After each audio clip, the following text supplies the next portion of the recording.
दोस्तों, टर्की जैसे देश किसी के भी सगे नहीं हैं। आज का ये वीडियो देखने के बाद आपको पता चल जाएगा।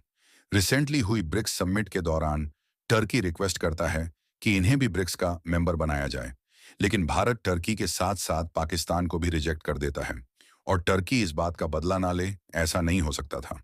और अब फाइनली भारत से एक्सपोर्ट होने के लिए मरने वाले एक प्रोडक्ट जो कि टर्की में बड़ी मात्रा में एक्सपोर्ट होता था, उस पर टर्की ने कुछ नए नियम कानून लागू कर दिए हैं, जिसके बाद टर्की का यह फैसला डायरेक्टली भारत के एक्सपोर्ट्स पर पड़ने वाला है।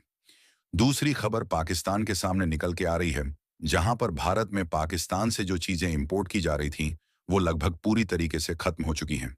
लेकिन भारत से जो चीजें पाकिस्तान के अंदर एक्सपोर्ट की जा रही हैं, उनका एक्सपोर्ट अभी भी जारी है। तीसरी खबर भारत के अंदर तैयार किए गए दृष्टि यूएवी के सामने निकल के आ रही है, जिसे भारत और इजरायल मिलकर के तैयार कर रहे थे। लेकिन अब इस यूएवी को कुछ ऐसे टेस्ट किए गए हैं जिसमें खरा नहीं उतरा है, और मैं भी इसको भारत से डिसकंटिन्यू किया जा सकता है। चौथी खबर पाकिस्तान और बांग्लादेश सामने निकल के आ रही है, जहां पर बांग्लादेश ने जो असीम भरोसा किया पाकिस्तान को दोस्त समझ करके, अब उसी ने उसको धोखा देना शुरू कर दिया है। आइए आज के इस वीडियो में सारी इंपॉर्टेंट अपडेट डिटेल्स में आपको बताते हैं। यदि आपको हमारी ये न्यूज सीरीज पसंद आ रही है, तो आज के इस वीडियो के लाइक और चैनल को सब्सक्राइब। सबसे पहले भारत और तुर्की से आ रही है अपडेट की बात की जाए, तो जैसे ही भारत ने टर्की की रिक्वेस्ट को रिजेक्ट किया कि आपको ब्रिक्स का मेंबर नहीं बनाया जाएगा, क्योंकि टर्की वो देश जो समय समय पर कश्मीर के मुद्दे को पाकिस्तान के साथ मिलकर के अंतर्राष्ट्रीय मंचों पर ले जाया जाता रहा है, साथ ही साथ धारा 3 सात लिंग और तमाम चीजों का विरोध टर्की ने पाकिस्तान के साथ मिलकर के किया। लेकिन जब टर्की की दाल यहां नहीं गली, तो अब भारत की तरफ से टर्की के अंदर जो पॉलिएस्टर फाइबर एक्सपोर्ट किया जाता था, उन पर सिक्योरिटी का हवाला देते हुए कुछ नए नियम कानून लागू कर दिए गए हैं।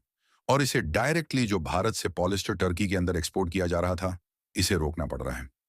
आंकड़ों के मुताबिक साल 2023 और 24 में भारत की तरफ से पॉलिएस्टर का करीब 22.118 मिलियन यूएस डॉलर का एक्सपोर्ट किया गया।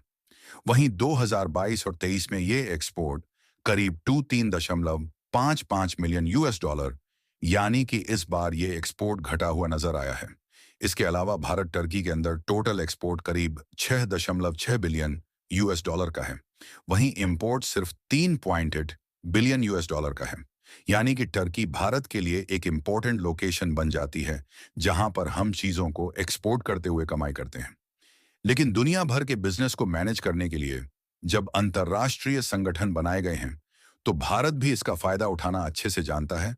और अब भारत ने मुआवजे की मांग करते हुए के अंदर जाकर के एक प्रस्ताव ला दिया है, जहां पर भारत का कहना है कि टर्की ने बिना किसी नोटिफिकेशन के इस तरीके का फैसला लिया है, जिससे भारत के एक्सपोर्ट्स पर बढ़ रहा है, और इस एक्सप्लोड की वजह से भारत को भारी लॉस होंगे।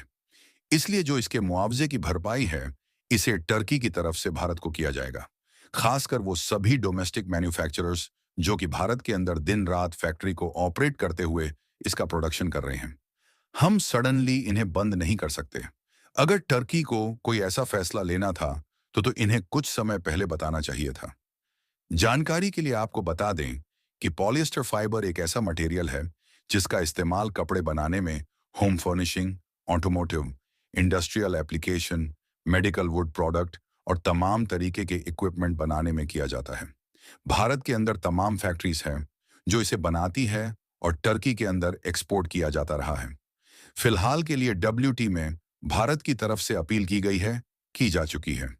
आने वाले समय में यह पता चल जाएगा कि फैसला किसके हित में जाता है। आपके हिसाब से टर्की का यह फैसला सही है या फिर गलत? कमेंट्स अपनी राय जरूर बताएगा।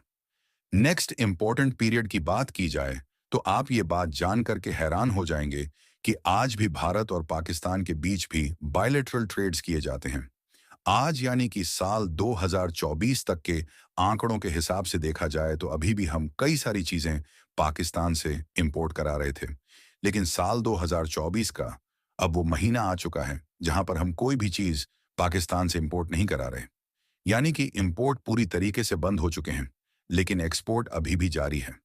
रिसेंटली हिंदुस्तान टाइम्स की रिपोर्ट में इस बात का खुलासा किया गया कि साल 2023 और 24 के जो पहले 5 महीने थे, उसमें इंपोर्ट तो हमारा बंद हो गया, लेकिन पाकिस्तान को भारत की तरफ से जो एक्सपोर्ट किए जाते हैं। इसमें करीब भारत ने पाकिस्तान को 235 मिलियन अमेरिकी डॉलर की चीज एक्सपोर्ट की है। लेकिन यह आंकड़ा आपको हैरान कर सकता है, क्योंकि साल 2022 का है। 28 में भारत ने पाकिस्तान से करीब करीब 3 मिलियन डॉलर की चीजें इंपोर्ट कराई थी, और इसमें मुख्य रूप से एग्रीकल्चर की चीजें शामिल की गई थी। फिलहाल जो चीजें भारत ने इस समय पाकिस्तान को एक्सपोर्ट कर रहा है, इसमें चीनी और कई प्रकार की मेडिसिन शामिल हैं। वहीं साल 2018 और 19 में भारत ने पाकिस्तान को करीब 2.7 अरब डॉलर की चीज एक्सपोर्ट की थी। फिलहाल के लिए इंपोर्ट तो पूरी तरीके से बंद हो चुका है, एक्सपोर्ट अभी भी जारी है। अब इस पर आपकी जो भी राय है, कमेंट्स में बात को मानते हैं कि पाकिस्तान के अंदर होने की जरूरत है। बनने वाले राजनीतिक अस्थिरता के पीछे भारत है या फिर कोई और? देश कमेंट्स में अपनी राय जरूर बताएगा। नेक्स्ट इंपॉर्टेंट ब्रीड की बात की जा तो भारत के पड़ोस यानी कि बांग्लादेश के सामने निकल के आ रही है, जहां पर बांग्लादेश से अब बड़ी संख्या में भारत के अंदर घुसपैठ शुरू हो चुकी है। अब वैसे डायरेक्टली बॉर्डर के जरिए कोई घुसपैठ करेगा तो तुरंत बीएसएफ इन्हें पकड़ लेगी, लेकिन अगर भारतीय लोग ही यहाँ पे शामिल हो जाएंगे तो डेफिनेटली ये बीएसएफ के लिए भी काफी बड़ा चैलेंज बन जाता है। आज बांग्लादेश का 3 तरफ से बॉर्डर भारत को लगता है, इसीलिए भारत के लिए काफी चैलेंजिंग काम हो जाता है इस पूरे बॉर्डर को मैनेज करने के लिए। इसके बावजूद भी वेस्ट की तरफ भारत बॉर्डर को काफी अच्छे से मैनेज कर पा रहा है। लेकिन एक भारतीय एजेंट पकड़ा गया है जिसने कई लोगों को दिया है, अलग तरीके से बांग्लादेश से भारत में लाने की कोशिश की है। जानकारी के लिए आपको बता दें कि बांग्लादेश से भारतीय बॉर्डर में हिफाजत उन लोगों को इस पार लाने की जिम्मेदारी के पीछे एक पूरा का पूरा गैंग पकड़ा गया है, और यह गैंग पश्चिम बंगाल में रहता है, जो उन लोगों से मोटे पैसे लेता है, जिसके बाद इन्हें भारत में एंट्री दिलाता है। और इस मास्टरमाइंड से जब ये सब ने पूछताछ की, तभी इसने बताया है कि अब तक 100 से भी ज्यादा बांग्लादेशियों को अवैध रूप से भारत में प्रवेश करा चुका है। इस मामले को गंभीरता से देखते हुए अन्य एजेंसीज को इन्फॉर्मेशन दी जा चुकी है। साथ ही साथ पुलिस को सारी इन्फॉर्मेशन दी जा चुकी है कि वो कौन से लोग हैं जो कि भारत के अंदर आए हैं, और उन एक एक को मॉनिटर किया जाना चाहिए। इसमें कई खतरनाक लोग भी भारत के अंदर एंटर कर सकते हैं, क्योंकि जब से बांग्लादेश में तख्ता पलट हुआ है, तब से कई ऐसे खतरनाक लोगों को जेल से निकाला जा चुका है, जो कि भारत के लिए वाकई एक है। साथ ही उस व्यक्ति से पूछताछ करने पर बताया गया है कि वह एक व्यक्ति को इस बार लाने के लिए करीब 3,500 बांग्लादेशी टका लेता था। तब उनका यह काम कर रहा था, लेकिन देश में रहने वाले लोगों को नहीं पता कि ये